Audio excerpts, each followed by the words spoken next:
Now the Three Martini Lunch with Greg Corombos and Jim Geraghty.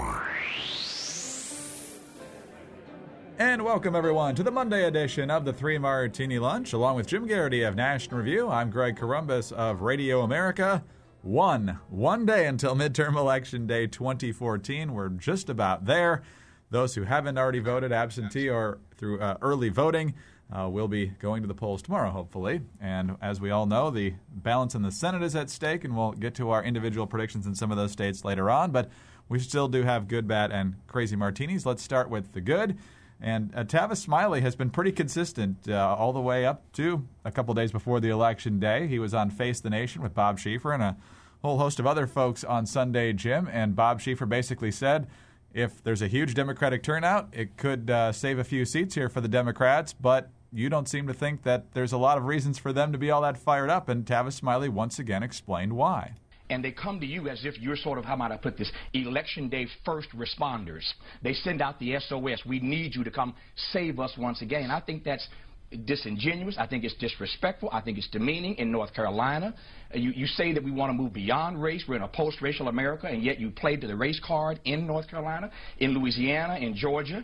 You can't win unless the black vote turns out for you. And in Kentucky, as was discussed earlier, you have a candidate there who 4 times in a matter of minutes wouldn't even admit to voting for Barack Obama. You want his loyal base to support you. You give the president the Heisman, but you want his constituents to vote for you. I mean, Peter only denied Jesus 3 times. It's a 4-time denial in a matter of minutes, but you want the black vote to come save you again. Jim, let's leave the theological comparisons aside for just a moment here. But when it comes to the point Smiley was making even before that black unemployment rate is triple that of the rest of the country, and Hispanics haven't gotten much of what they need and want from this president either, it's asking quite a lot of them to just follow the marching orders again. You know, I'm sure you and I probably vote differently from Tavis Smiley. And we may come down differently on a whole bunch of different issues, but his logic is really sound in this entire, argument here. And it's going to be an interesting, if Election Day turns out the way everybody suspects it's going to turn out,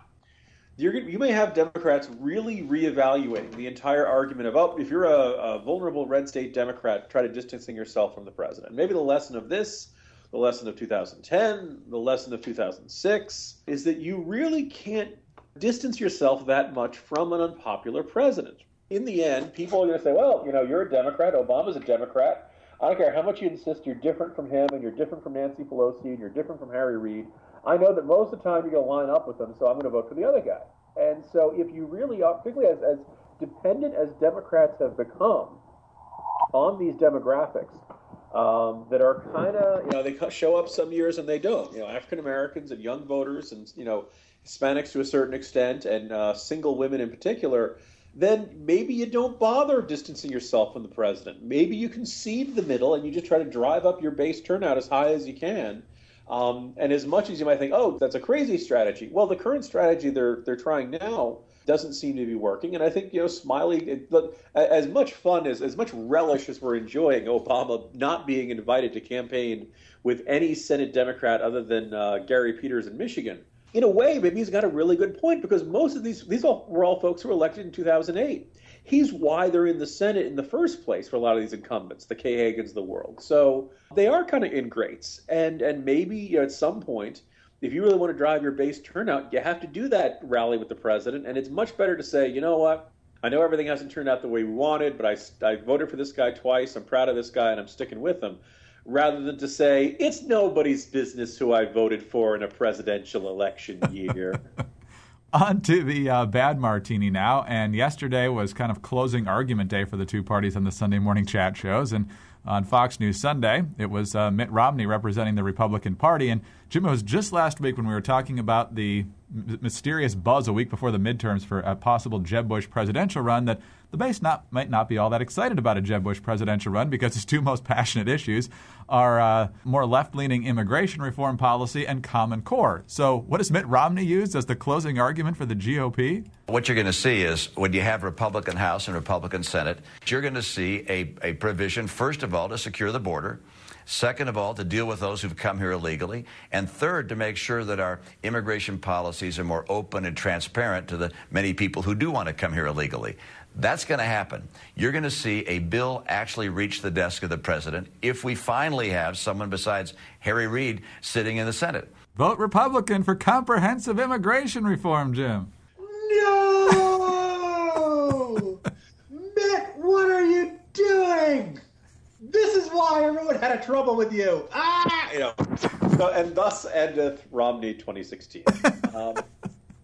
When we look back after this election, it'll be really kind of fascinating to kind of, the other, like, if why did you distance yourself from Obama is one of the first questions that people ask Democrats in the postmortem. Maybe a big question will be to Republicans.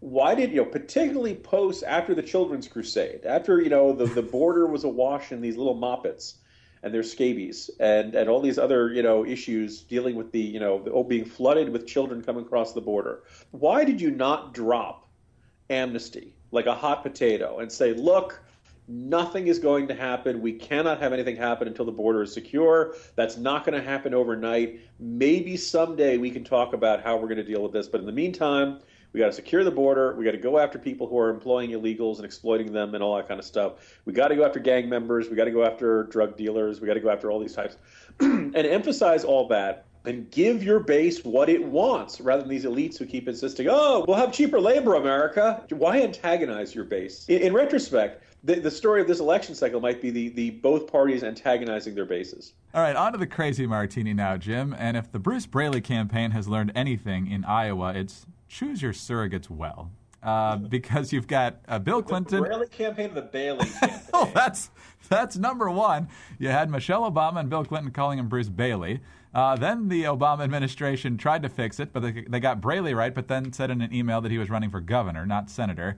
So then he figures, well, what would be better for me as a closing argument than the man who's easily won this seat for the past 30 years, Tom Harkin. Tom, come on up and explain why they should vote for me and not Joni Ernst. Well, here's what Tom Harkin told them. Joni Ernst, she's really attractive.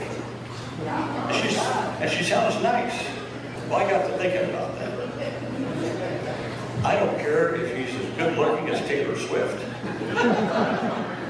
or as nice as Mr. Rogers. But if she votes like Michelle Bachmann, she's wrong for the state of Iowa. Kind of some tough, echoey audio there. Basically, he said she's attractive, she sounds nice, she could be as attractive as Taylor Swift and as nice as Mr. Rogers, but if she votes like Michelle Bachmann, then she's not right for Iowa. Here's Joni Ernst, I think, in a couple of really well-crafted responses. I was very offended that Senator Harkin would say that. I think it's unfortunate that he and many of their party believe that you can't be a real woman if you're conservative and you're female. I believe if my name had been John Ernst attached to my resume, Senator Harkin would not have said those things. Jim, if this had been said about a Democratic woman running for Senate, this would be leading every newscast in the country right now. One of the great ironies, of course, Greg, is that Taylor Swift is right now penning her song about her painful breakup with Senator Tom Harkin. I mean, so it's natural he would, use her as the measuring stick of attractiveness. Actually, come to think of it, Senator, she's kind of, why are you looking at pictures of Taylor Swift? Why is that the first attractive woman who comes to mind? I suppose we should be thankful for Lena Dunham, or not anybody who's on the Disney Channel or anything. Good thing he's getting out of office. The observation that, like, the last big, grand lesson of this election, and it's becoming increasingly clear, liberalism is an excuse to be a jerk. We see this demonstrated day after day. We see it from the likes of Alec Baldwin. We see it, every time somebody on the left says something utterly obnoxious and they kind of shrug it off and they, why are you getting offended, all that kind of stuff. In this, as you said, it's possible some people are over. Don't vote for her because she's pretty. I mean, how condescending is that? How obnoxious is that? And how, stupid is that?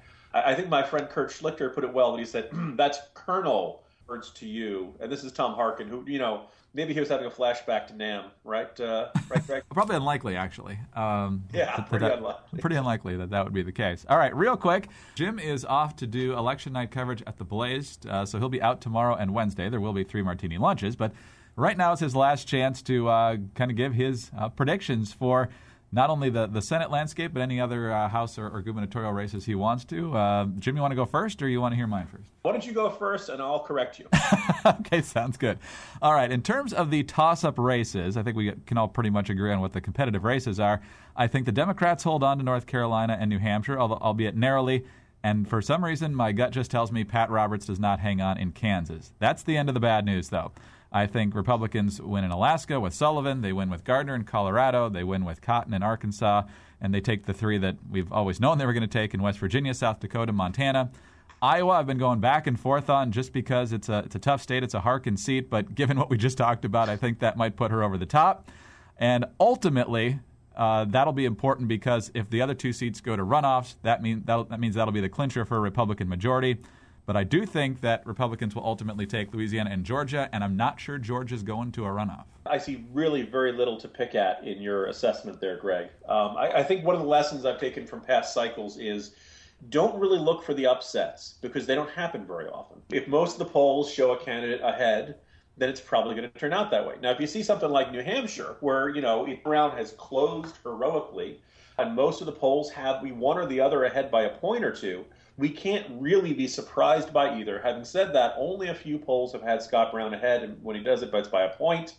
I think it's safe to say, I'm going to say Shaheen wins, but if Scott Brown wins, I actually won't be that surprised. And it'll be a testament to his ability to out-hustle. I mean, he's just a great retail politician who just has decided, I'm going to stop at every small town in New Hampshire and shake hands with everybody.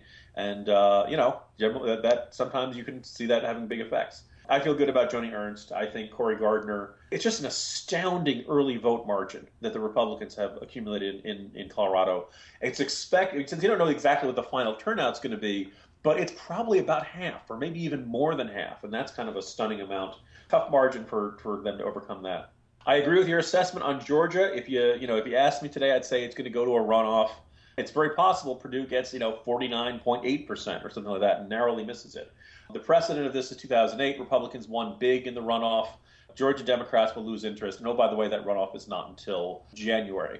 Polling in Louisiana has been really consistent. The good news is Mary Landrieu leads the initial round, but it's in the low 30s. And that's a terrible place for an incumbent. She's going to go to the runoff. I actually don't think the turnout will drop off that much, and the Democrats will kind of make this their last stand.